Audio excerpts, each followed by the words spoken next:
दोस्तों नमस्कार। आज डिस्काउंट के यूनिक प्रश्नों के साथ हाजिर हैं। डिस्काउंट में ये देखेंगे कई टर्म आते हैं, इसमें एक अंकित मूल्य आता है और क्रय मूल्य, विक्रय मूल्य, cost price, selling price, CP, SP, profit, loss, ये सब आप पहले से जानते हैं। इसमें एक टर्म आता है अंकित मूल्य, मार्क प्राइस या मैक्सिमम रिटेल प्राइस, एमआरपी करके।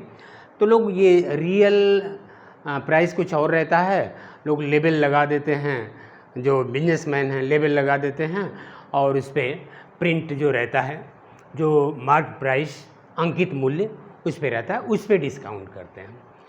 तो उससे उनको लाभ होता है। अब उसमें क्या करते हैं कि वो जो अंकित मूल्य है उसको बढ़ा करके करते हैं, फिर डिस्काउंट देते हैं तो उनको रियल से कुछ ऊपर फ़ायदा मिल जाता है। तो ये अंकित मूल्य, इसमें इससे संबंधित देखेंगे, ये सारे प्रश्न हैं। इसमें पहला है, किसी वस्तु का अंकित मूल्य 8,000 रुपये है तथा 7,200 रुपये में बेचा जाता है, छूट प्रतिशत क्या है? इसमें देखेंगे तो अंकित मूल्य ये है। अब इसमें क्या करेंगे, अंकित मूल्य में से ये विक्रय मूल्य जो बेचा जा रहा है घटा देंगे। अब जो आएगा वो छूट हो जाएगी और उसके बाद छूट प्रतिशत निकाल लेंगे। छूट जितना रहेगी छूट गुणे 100 करेंगे और अंकित मूल्य 8,000 बटा 8,000 कर देंगे, आ जाएगा। तो इसका मतलब ये हो गया अंकित मूल्य आपका। अंकित मूल्य ये है, अंकित मूल्य बराबर ये है रुपये 8,000 है।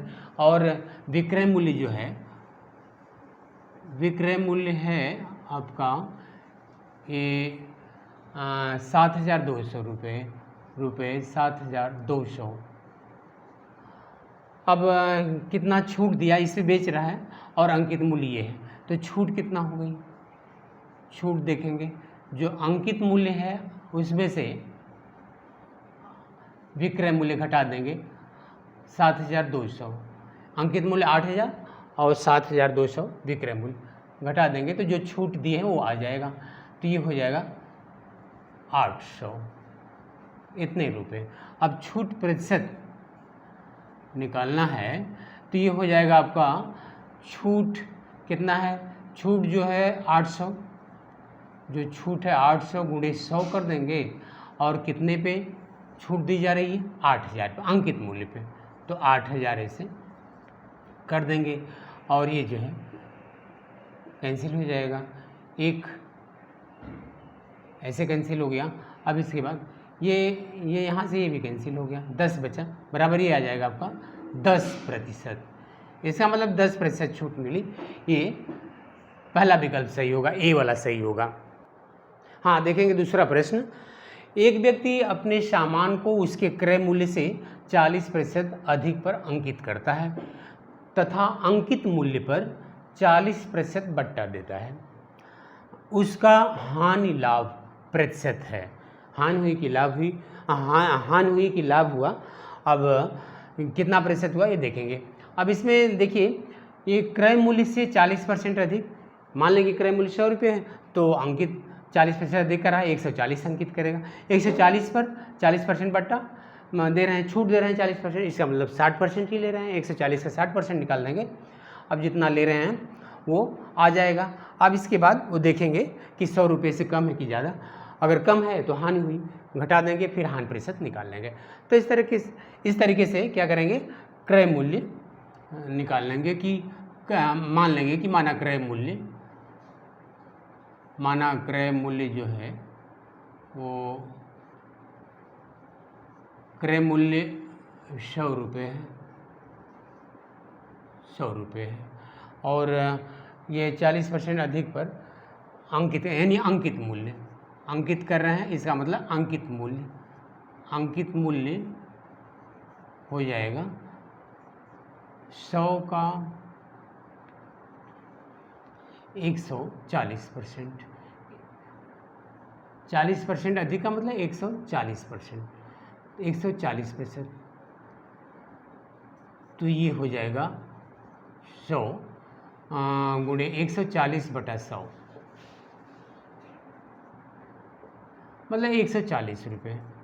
140 रुपये, 140 रुपये, या सीधे आप ये क्रय मूल्य 100 रुपये है, 40% अधिक पर, तो 100 पर 40 अधिक मतलब 140। तो इसको 140 रुपया अंकित करते हैं और 140 रुपये पे 140 रुपये पे 40% छूट देते हैं। तो 40% छूट देते हैं, इसका मतलब 100% में से आप निकाल देंगे, ये -40% ये कर देंगे तो आ जाएगा आपका 60%, 60%। और ये 60%, 140 का 60%, 140 का 60% करेंगे तो 140 का 60% करेंगे तो देखिए कितना आता है, और 140 गुणे 60/100 करेंगे तो ये कैंसिल हो गया, एक ये कैंसिल हो गया, ये 14 छक्का 84, कितने रुपए आ गया। 100 रुपये में ये 100 रुपये क्रय मूल्य था और बेचा जा रहा है 84 में, तो निश्चित रूप से हानि हुई। हानि कितना हो जाएगी, ये हानि हो जाएगी, ये क्रय में से ये घटा दें विक्रय, तो ये आ जाएगा ये 16 आ गया। तो यही 16% हानि हो जाएगी, क्योंकि हानि प्रतिशत जो है, हानि प्रतिशत क्या होगा, हानि गुणे 100, 16 गुणे 100 बटा क्रय मूल्य भी 100 है, तो ये क्या होगा, कैंसिल, बराबर आ जाएगा 16%। तो इस प्रकार से ये ऑप्शन हानि हुई 16%, तो इसमें भी ए ऑप्शन सही है। हाँ, देखेंगे तीसरा प्रश्न। एक दुकानदार किसी वस्तु का मूल्य जिसका वास्तविक मूल्य ₹100 है 10% बढ़ाकर अंकित करता है, वह उस वस्तु पर 10% छूट देकर ग्राहक को बेचता है, तो उसने वह वस्तु कितने रुपए में बेची। अब इसमें वास्तविक मूल्य 100 रुपये है, 10% बढ़ा करके अंकित करते हैं, अंकित मूल्य 10% बढ़ा देते हैं, तो इसका मतलब वास्तविक मूल्य means cost price, real price जो है वो है वास्तविक मूल्य। वास्तविक मूल्य है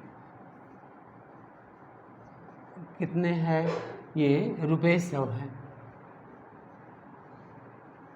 ₹100 है, 10% बढ़ाकर। अब अंकित मूल्य, अंकित मूल्य क्या है, अंकित मूल्य जो है 10% बढ़ाकर, इसका मतलब कि 110 रुपये, इसको ऐसे भी 100 पे 10 बढ़ाया, इसका मतलब 110 रुपये हो गया।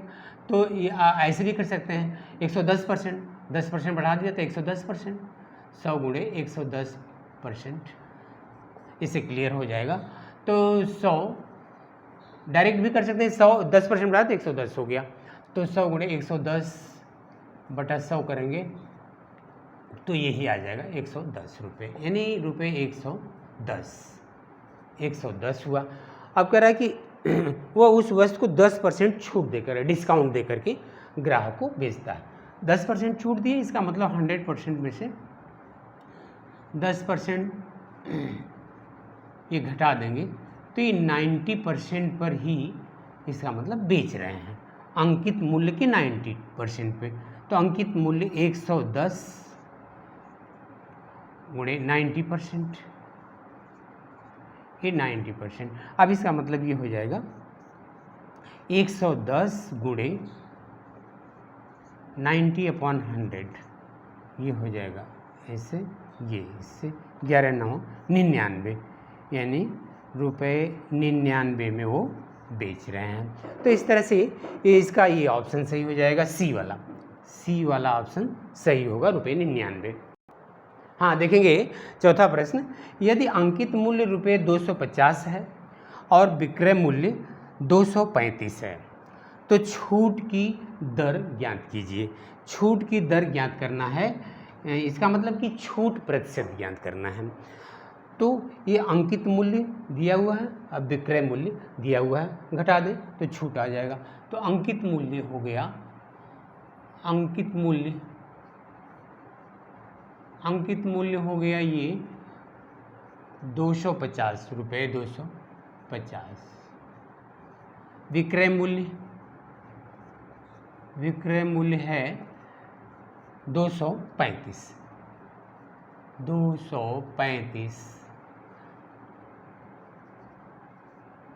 छूट कितनी हो जाएगी? ये अंकित मूल्य है, इतने पे बेच रहे हैं, कम पे बेच रहे हैं, तो इसका मतलब ये छूट दे रहे हैं कितना? 250 माइनस 235, 15 रुपये 15 छूट दे रहे हैं। तो छूट दर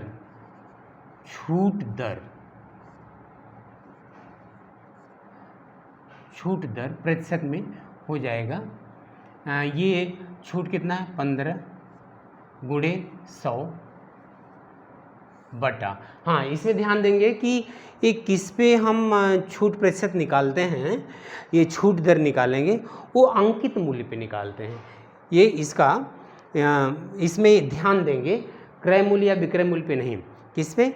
अंकित मूल्य पे निकालेंगे। तो अंकित मूल्य इसका 250 रुपये है, 250, इसका ऐसे कट कर देंगे। 5 दूना 10, 5 पचे 25 हो गया, और ये हो गया 15 दूना 30, 30 बटा 5 बराबर 5 छक्का 30, 6%। इसका मतलब कि चौथे प्रश्न में इसमें भी ए ऑप्शन सही है। तो ये देखा आपने, ये कैसे डिस्काउंट करते हैं अंकित मूल्य, इसमें विक्रय मूल्य, अंकित मूल्य, कैसे हम माइनस करके डिस्काउंट निकालते हैं, अंकित मूल्य से विक्रय मूल्य को घटाते हैं तो डिस्काउंट आता है। तो दोस्तों आज के वीडियो में इतना ही, और इसके बाद अगले वीडियो में और भी प्रश्नों के साथ हाजिर होंगे डिस्काउंट के। धन्यवाद।